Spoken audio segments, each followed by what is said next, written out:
அயனார் துணை சீரியல் இப்போ செம்ம இன்ட்ரெஸ்டிங்காக போயிட்டுருக்கு. மேலும் இப்போ நிலாவுக்கும் சோழனுக்கும் லவ் ட்ராக் சீக்கிரமாக கொண்டு வந்துருவாங்க அப்படின்ற மாதிரி தான் இருக்குது. ஏன்னா சோழனோட ரியாக்ஷனில் நிலா பொசசிவ் ஆகிற மாதிரி காமிச்சிட்ருக்காங்க.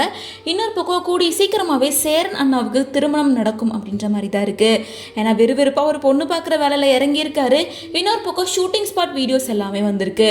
அதில் கோவிலில் இருக்க மாதிரியும் ஏதோ ஒரு அவுட்டர் லொக்கேஷனில் ஷூட் பண்ணியிருக்க மாதிரியும் இருக்குது. இதுக்கு முன்னாடி இதை குலதெய்வம் கோயிலுக்கு போயிருந்தாங்க. இருந்தாலும் இப்போ சேரனோட மேரேஜ் ட்ராக் தான் நடந்துட்டுருக்கு. ஸோ யார் மேரேஜ் பண்ணிக்க போகிறாங்க அப்படின்றது இன்னும் உறுதியாக தெரியல.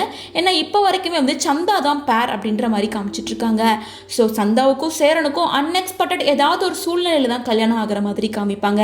ஏன்னா அவர் ஒரு பக்கம் பொண்ணு பார்க்க, இந்த பக்கம் சந்தா கூட கல்யாணம் ஆயிரும் அப்படின்ற மாதிரி தான் இருக்குது. ஸோ ஒருவேளை சேரனுக்கு கல்யாணம் ஆகி முடிச்சிருச்சு அப்படின்னா அதுக்கப்புறம் அவங்க பாஸ்ட் லைஃப்பில் என்ன நடந்துச்சு, அவங்க அம்மா யார், அவங்க எப்படி இறந்து போனாங்க, அடுத்து இவர் யார் ரெண்டாவதாக கல்யாணம் பண்ணிக்கிட்டாரு அப்படின்னு சொல்லிட்டு இவங்களோட பாஸ்டர் ரிவீல் பண்ணுவாங்க அப்படின்ற மாதிரி தான் இருக்குது.